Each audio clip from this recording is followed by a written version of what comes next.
കൃഷ്ണ ഗുരുവായൂരപ്പ, ഞാനിന്ന് നിങ്ങളോട് പറയാൻ പോകുന്നത് വൈശാഖമാസം. ഈ വരുന്ന ഏപ്രിൽ 28 മുതൽ ഒരു മാസം, അതായത് മാധവമാസം, മാധവന് ഏറ്റവും ഇഷ്ടപ്പെട്ട ആ മാസത്തെയാണ് മാധവമാസം എന്ന് പറയുക. ആ വൈശാഖ മാസത്തിൻ്റെ ഏറ്റവും പുണ്യമായ മാസം, അതായത് വിഷ്ണുവും ലക്ഷ്മിയും ഈ നമ്മുടെ ഭൂമിയിൽ വസിക്കുന്ന ആ ദൈവ എന്താ പറയുക, അവിടുന്ന് ദേവലോകത്തുനിന്ന് വൈകുണ്ഠത്തുനിന്ന് വന്ന് നമ്മുടെ ഭൂമിയിൽ വസിക്കുന്ന ഒരു മാസമാണ് വൈശാഖ മാസം എന്ന് പറയുന്നത്. വൈശാഖ മാസത്തിൽ ഏറ്റവും പ്രാധാന്യം ജലത്തിനാണ്. അതായത് ദാനം ചെയ്യുക, അത് കുടിക്കാൻ വെള്ളം കൊടുക്കുക, അല്ലെങ്കിൽ വിശന്നു വലഞ്ഞു വരുന്നവർക്ക് വെള്ളം കൊടുക്കുക, ഭക്ഷണം കൊടുക്കുക, ദാനത്തിന് പ്രാധാന്യമുള്ള ഒരു മാസമാണ് ഈ വൈശാഖ മാസം അഥവാ മാധവമാസം. വളരെ ബൃഹത്തരമായ നന്മയുള്ള സമയമാണ് ഇത്. നമ്മൾ ഈ ഒരു മാസം സ്നാനാദി കർമ്മങ്ങളും വിഷ്ണുവിൻ്റെ ക്ഷേത്രദർശനവും, അതായത് ഗുരുവായൂർ മറ്റുപോലുള്ള ശ്രീകൃഷ്ണ ക്ഷേത്രങ്ങളിലെ ദർശനവും ദാഹജലം കൊടുക്കലും ദാനം ചെയ്യലും ഒക്കെ ചെയ്താൽ ഒരു വർഷം നമ്മൾ വിഷ്ണു ഭഗവാനെ പൂജിക്കുന്നതിൻ്റെ ഫലം നമ്മളിലേക്ക് എത്തും എന്നാണ് പത്മപുരാണത്തിലൊക്കെ പറയുന്നത്. വളരെ മഹത്തരമായ ഒരു മാസമാണ് വൈശാഖ മാസം എന്നുള്ളത് പ്രത്യേകം എടുത്തു പറയേണ്ട കാര്യമാണ്. ഈ ഒരു മാസത്തിൽ ശ്രവണത്തിനും വളരെയേറെ പ്രാധാന്യമുണ്ട്. അതായത് ഭാഗവത സപ്താഹം, അല്ലെങ്കിൽ ആരെങ്കിലും വായിക്കുന്നത് വിഷ്ണു പുരാണങ്ങളോ ആയിട്ടുള്ള ഏതെങ്കിലും ഇതൊക്കെ വായിച്ച് കേൾക്കുന്നത് പോലും ഈ ഒരു മാസത്തിൽ വളരെ മഹത്തരമായ ഒരു കർമ്മമാണ്. അതുപോലെ ശരിക്കും പറയുകയാണെങ്കിൽ ഗംഗയുടെ നദികളിൽ ഗംഗയ്ക്ക് ഏറ്റവും പ്രാധാന്യമുണ്ട്. ആ ഗംഗയുടെ പരിശുദ്ധി, അതുപോലെ വിഷ്ണുവിൻ്റെ പരിശുദ്ധി, അതുപോലെ ദേവികളിൽ ശ്രീപാർവതിയുടെ പരിശുദ്ധി, അതേപോലെ കൽപ്പകവൃക്ഷത്തിൻ്റെ ആ പരിശുദ്ധി, അതെല്ലാം ഒത്തുചേർന്നുള്ള ഒരു മാസമാണ് ഈ വൈശാഖ മാസം. വൈശാഖ മാസത്തിൽ നമ്മൾ ഒരു തുള്ളി വെള്ളമെങ്കിലും കൊടുത്താൽ, ഒരു തുള്ളി ജലകണികയെങ്കിലും മറ്റൊരാൾക്ക് ദാനമായി കൊടുത്താൽ അതിന് നമുക്ക്, അതായത് ആ മോക്ഷപ്രാപ്തി നമ്മൾക്ക് ഉണ്ടാവുമെന്നുള്ളതാണ്. ഇഹത്തിലും പരത്തിലും നമ്മളെ കൈവിടാതെ കാത്തു സൂക്ഷിക്കാനായിട്ട് പറ്റാൻ ആവുന്ന ഒരു കണികയാണ് ആ ജലാംശമായിട്ട് നമുക്ക് മുന്നിൽ അവതരിക്കുക എന്നുള്ളതാണ് പ്രാധാന്യമുള്ള ഒരു വിഷയം. വൈശാഖ മാസത്തിൽ ശ്രീശങ്കരാചാര്യര്, അതുപോലെ കൃഷ്ണൻ്റെ സഹോദരൻ ബലഭദ്രര്, ഭാർഗവരാമൻ, ഇവരൊക്കെ ജനിച്ചത് ഈ വൈശാഖ മാസത്തിലാണ്. ശുക്ലപക്ഷമാണ്. ആ സമയത്ത് പറഞ്ഞ പോലെ അത്രയും പുണ്യം ചെയ്തവർക്ക് മാത്രമാണ് ആ സമയത്ത് ജന്മം കൊള്ളാനുള്ള ആ ഒരു നേട്ടം, അനുഗ്രഹം അവർക്കുണ്ടാവുക എന്നുള്ളത് ഏറ്റവും എടുത്തു പറയേണ്ട കാര്യമാണ്. അതുപോലെ ദേവതയ്ക്ക് അമൃത് ലഭിച്ച ആ ഒരു മാസമാണ്, അമൃത് കടഞ്ഞെടുത്ത് ആ ഒരു മാസമാണ് വൈശാഖ മാസം. അത്രയ്ക്കും അമരത്വം നൽകുന്ന ആ രീതിയിലുള്ള ആ പുണ്യമാസമാണ് മാധവമാസം അഥവാ വൈശാഖ മാസം എന്നുള്ളത് പ്രത്യേകം പറയേണ്ടതാണ്. ശരിക്കും പറയുകയാണെങ്കിൽ ഈ വൈശാഖ മാസത്തിൽ നമ്മൾ കർക്കിടകത്തിൽ രാമായണ മാസം ആചരിക്കുന്നത് പോലെ ഈ വൈശാഖ മാസത്തിൽ ഭാഗവത മാസം കൂടിയാണ്. അതായത് എല്ലാ ക്ഷേത്രങ്ങളിലും, എല്ലാ വിഷ്ണു ക്ഷേത്രങ്ങളിലും ഭാഗവത സപ്താഹങ്ങൾ പറ്റാവുന്ന സ്ഥലങ്ങളിലൊക്കെ ആ ഭാഗവത മാസാചരണത്തിൻ്റെ ഭാഗമായിട്ട് സപ്താഹങ്ങൾ ധാരാളം നടക്കാറുണ്ട്. ആ ഭാഗവത സപ്താഹം നമുക്ക് വായിക്കാൻ കഴിഞ്ഞില്ലെങ്കിൽ അത് ശ്രവണം 7 ദിവസവും നമുക്ക് അത് ശ്രവിക്കാൻ കഴിഞ്ഞാൽ മഹാഭാഗ്യമാണ്. അതായത് ഈ ഭാഗവത മാസം, അതായത് വൈശാഖ മാസത്തിൽ വിഷ്ണുവിൻ്റെ നാമം എത്ര കണ്ട് നമുക്ക് ചൊല്ലാൻ കഴിയുമോ അത്ര കണ്ട് നമുക്ക് മുക്തി പ്രദായകമായിരിക്കും. നമുക്ക് ചെയ്യാൻ പറ്റുന്ന ഒരുപാട് കാര്യങ്ങളുണ്ട്. അതിൽ ഏറ്റവും പ്രധാനപ്പെട്ടത് പ്രഭാതത്തിന് മുൻപ്, അതായത് പ്രഭാതത്തിൽ, അതായത് സൂര്യ ഉദയത്തിന് മുൻപ് കുളിച്ച് ശുദ്ധിയോടെ നാമം ചൊല്ലുക. അതായത് വിഷ്ണു നാമം, വിഷ്ണു സഹസ്രനാമം ആവാം. ഒന്നും പറ്റിയില്ലെങ്കിൽ ഹരേ രാമ ഹരേ കൃഷ്ണ എന്നെങ്കിലും പറയാൻ പറ്റിയാൽ അത് അത്രയും പുണ്യമാണ്.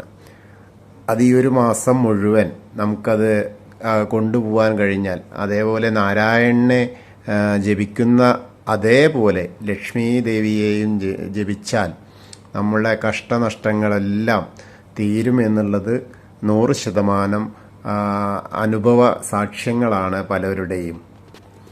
കാരണം ഈ ഒരു മാസം സർവ്വജലാശയങ്ങളിലും ഗംഗാദേവിയുടെയും, അതായത് ഏറ്റവും പ്രാധാന്യം അർഹിക്കുന്ന ദേവീദേവന്മാരുടെ ഒക്കെ സാന്നിധ്യം ആ ജലാശയങ്ങളിൽ ഉണ്ടാവും എന്നുള്ളതാണ്. അതിനും പുറമെ ഇനിയിപ്പോൾ നമുക്ക് എന്താ പറയുക, നദികളിൽ പോയിട്ട് കുളിക്കാൻ പറ്റാത്തവരോ, തോട്ടിൽ പോയിട്ട് കുളിക്കാൻ പറ്റാത്തവരോ, കുളത്തിൽ പോയി കുളിക്കാൻ പറ്റാത്തവരോ ആയ ആളുകൾ ഇന്നത്തെ ഈ സാഹചര്യത്തിൽ നമുക്ക് വീട്ടിൽ കുളിമുറിയിലേ കുളിക്കാൻ കഴിയുള്ളൂ ചില ആളുകൾക്ക്. അപ്പോൾ അങ്ങനെ ആവുമ്പോൾ ഒരു കപ്പിൽ വെള്ളമെടുത്ത് നമ്മുടെ കയ്യിലെടുത്ത് ആ ഗംഗാദേവീനെ സ്മരിച്ച് ആദ്യത്തെ കപ്പ് നമ്മുടെ ശിരസിലോ അല്ലെങ്കിൽ എവിടെയാണോ നമ്മൾ ആദ്യം ഒഴിക്കുന്നത് ആ ഭാഗത്തൊഴിച്ച് ആ ഗംഗാദേവിയെ പൂജിച്ച പോലെ മനസ്സുകൊണ്ട് ആ ഗംഗാദേവിയെ പൂജിക്കുക. അപ്പോൾ എന്താണെന്ന് വെച്ചാൽ നമ്മൾ ഗംഗയിൽ പോയിട്ട് സ്നാനം ചെയ്ത ആ ഒരു അതിൻ്റെ പരിണിത ഫലം നമ്മളിലേക്ക് എത്തും. അത്രയ്ക്കും പരിപാവനമാണ് ഈ ഒരു മാസത്തിൻ്റെ പ്രത്യേകത. ജലത്തിനും ഞാൻ മുൻപ് പറഞ്ഞില്ലേ, ജലത്തിനും ദാനത്തിനും അത്രയ്ക്കും മനോഹരമായ അഭികാമ്യമായ ആ ഒരു മാസമാണ് ഈ വരുന്ന വൈശാഖ മാസം. അതുപോലെ ഏറ്റവും പ്രാധാന്യം തന്നെയാണ് ജലം കൊണ്ടുള്ള അഭിഷേകം. ഭഗവാന് വിഷ്ണു ക്ഷേത്രങ്ങളിലോ അല്ലെങ്കിൽ നമ്മുടെ വീടുകളിലോ ശ്രീകൃഷ്ണൻ്റെയോ ഒക്കെ വിഗ്രഹങ്ങൾ ഉണ്ടാവുമല്ലോ. ആ വിഗ്രഹങ്ങളിൽ ശരിക്കും പറയുകയാണെങ്കിൽ അമ്പലങ്ങളിൽ സപ്തശുദ്ധിയോ അല്ലെങ്കിൽ പുരുഷ സൂക്തമോ അങ്ങനെയൊക്കെയുള്ള അഭിഷേകങ്ങൾ ചെയ്യുകയാണെങ്കിൽ ഏറ്റവും ഉത്തമമാണ്. ഇനി അതിനൊന്നും കഴിഞ്ഞില്ലെങ്കിലും ഒട്ടും കുറവില്ലാത്ത നമ്മളെ ഭക്തിയാണ് ഏറ്റവും കൂടുതൽ എല്ലാറ്റിനും ഉപരി എന്ന് ചിന്തിച്ചുകൊണ്ട് തന്നെ നമ്മുടെ വീട്ടിലെ നല്ല ശുദ്ധിയുള്ള, അതായത് വിഗ്രഹങ്ങൾക്കൊക്കെ ശുദ്ധി ഉണ്ടല്ലോ, അതിൽ ഒരു ധാര ചെയ്യുന്ന പോലെ, ഒരു സ്നാനം ചെയ്യുന്ന പോലെ, അഭിഷേകം ചെയ്യുന്ന പോലെ ചെയ്താൽ അത് ഈ ഒരു മാസത്തിൽ അത്രയ്ക്കും പുണ്യം നമുക്ക് നേടിത്തരുന്ന ഒരു കാര്യമാണ്. ശരിക്കും നമ്മൾ ഈ ഒരു 30 ദിവസം വളരെ വ്രതാനുഷ്ഠാനങ്ങളോടുകൂടി ജപമന്ത്രാദികൾ കേട്ടും പിടിച്ചും ശരിക്കും പറഞ്ഞാൽ ബ്രഹ്മചര്യമൊക്കെ ആയിട്ട് ചെയ്യാൻ പറ്റുകയാണെങ്കിൽ ആ കർമ്മങ്ങൾക്ക് 100% ഫലപ്രാപ്തി ലഭിക്കുന്നതാണ്. കാരണം ഞാൻ നേരത്തെ സൂചിപ്പിച്ച പോലെ ഏറ്റവും പ്രധാനമായ മാധവൻ്റെ ഇഷ്ടമാസമാണ്, മാധവമാസം തന്നെയാണ് ഈ വൈശാഖ മാസം. ആ 30 നാൾ നമുക്ക് മുഴുവനായിട്ടും ചെയ്യാൻ കഴിഞ്ഞാൽ ഏറ്റവും അത്യുത്തമം. ഇനി അഥവാ അത്രയ്ക്ക് എത്തിയില്ലെങ്കിൽ ആ ചെയ്യുന്ന സമയത്ത് അതിനുള്ള ആ ഒരു പുണ്യം അത് നമ്മളിലേക്ക് എത്തുമെന്നുള്ളത് സത്യമായ ഒരു കാര്യമാണ്.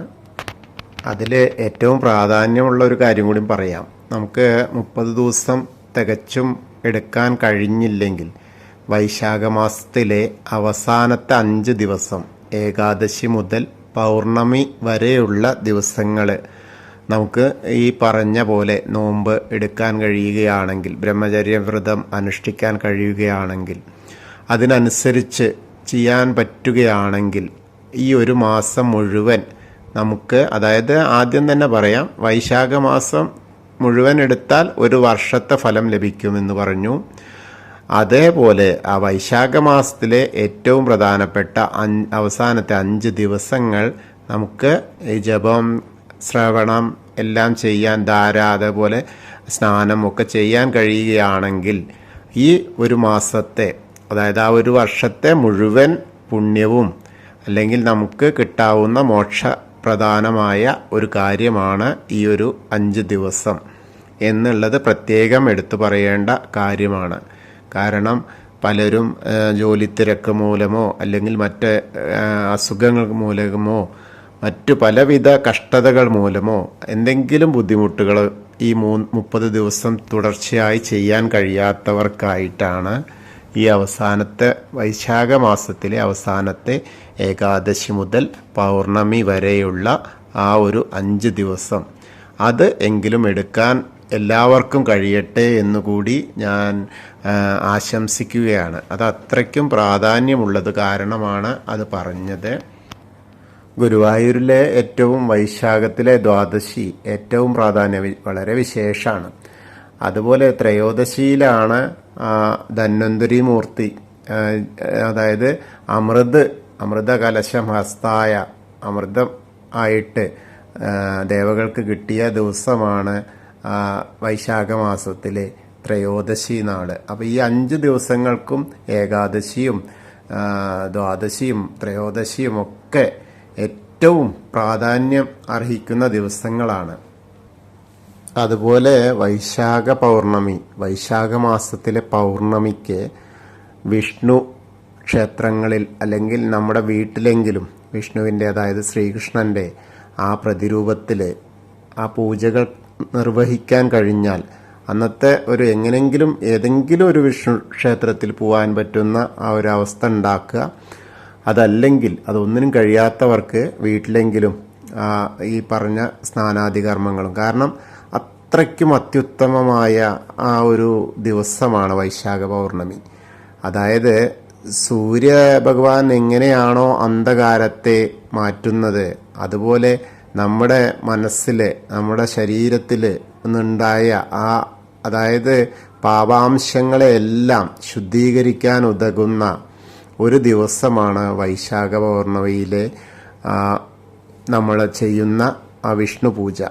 ആ ഒരു വിഷ്ണു പൂജ മതി നമ്മളിലുള്ള എല്ലാ അന്ധകാരത്തെയും, അതായത് എല്ലാ പാപങ്ങളെയും ക്ഷണിക മാത്രയ കൊണ്ട് നശിപ്പിക്കാൻ ഉതകുന്ന ആ ഒരു മന്ത്രദീക്ഷയാണ് ആ അന്നത്തെ വൈശാഖത്തിലെ പൗർണമിയിലെ വിഷ്ണു പൂജ എന്നുള്ളതാണ്. പിന്നെ അതിനും പുറമെ ഈ വൈശാഖ മാസത്തിൽ നമുക്ക് ഈ പറഞ്ഞ പോലെ രാവിലെ എണീച്ച് കുളിക്കണം, പ്രഭാത സ്നാനം ചെയ്യണം, അതൊക്കെ ശരി. അതിന് പറ്റാവുന്ന സമയങ്ങളിലൊക്കെ ആ നാരായണ മന്ത്രം മനസ്സിൽ ഉരുവിട്ടുകൊണ്ടേ, നാവിൽ നാരായണ മന്ത്രം ഉരുവിട്ടുകൊണ്ടേ ഇരിക്കുക. എത്ര കണ്ട് നമുക്ക് ആവർത്തി ജപിക്കാൻ കഴിയുന്നുവോ അത്ര കണ്ട് ഫലപ്രദമാണ്. അതായത് ജപം, ശ്രവണം, ദാനം, ജലദാനം, സ്നാനം, ഇതൊക്കെ ഈ ഒരു മാസം ഏറ്റവും അധികം ചെയ്യേണ്ടുന്ന ആ മാസമാണ്. അത്രയ്ക്കും പുണ്യമാസമാണ്. അപ്പോൾ നമ്മുടെ ഇപ്രാവശ്യത്തെ വൈശാഖ മാസം വരുന്നത് ഏപ്രിൽ 28 മുതലാണ് 30 ദിവസം. ഗുരുവായൂർ ഏറ്റവും പ്രാധാന്യമാണ്. ഭക്തജന തിരക്കേറുന്ന എല്ലാ സമയങ്ങളിലും ഭക്തജനങ്ങളെ കൊണ്ട് അത്രമേൽ അധികമായി ഭക്തജനങ്ങൾ വരുന്ന ആ ഒരു സമയമാണ് വൈശാഖ മാസം. അപ്പോൾ എല്ലാവർക്കും നമ്മുടെ കുടുംബത്തിലെ, അതായത് ഗുരുവായൂർ ഓൺലൈൻ എന്ന കുടുംബത്തിലെ എല്ലാ ഭക്തന്മാർക്കും ഗുരുവായൂരപ്പനെ കാണാൻ ഒരു അനുഗ്രഹം ലഭിക്കട്ടെ എന്നുകൂടി ഞാൻ ഭഗവാനോട് പ്രാർത്ഥിക്കുകയാണ്. കാരണം എന്താ വെച്ചാൽ അത്രയ്ക്കും പ്രാധാന്യമാണ്, ഞാൻ പറഞ്ഞുവല്ലോ. അപ്പോൾ എല്ലാവർക്കും, ആരും അതിന് വിഷമിക്കേണ്ട. അഥവാ വരാൻ പറ്റാത്തവർക്ക് നമ്മൾ ഈ പറയുന്ന, നമ്മളിപ്പോൾ ഉച്ചപൂജ പറയുന്നുണ്ടല്ലോ ദിവസവും, അപ്പോൾ അപ്പോൾ അതൊക്കെ ശ്രവിക്കുക. എല്ലാവർക്കും ആ ഒരു വൈശാഖ മാസത്തിൻ്റെ പുണ്യം കൂടി എല്ലാവരിലേക്കും എത്തട്ടെ. ഗുരുവായൂരപ്പൻ എത്തിക്കട്ടെ. ഹരേ കൃഷ്ണ. ഗുരുവായൂരപ്പ ശരണം.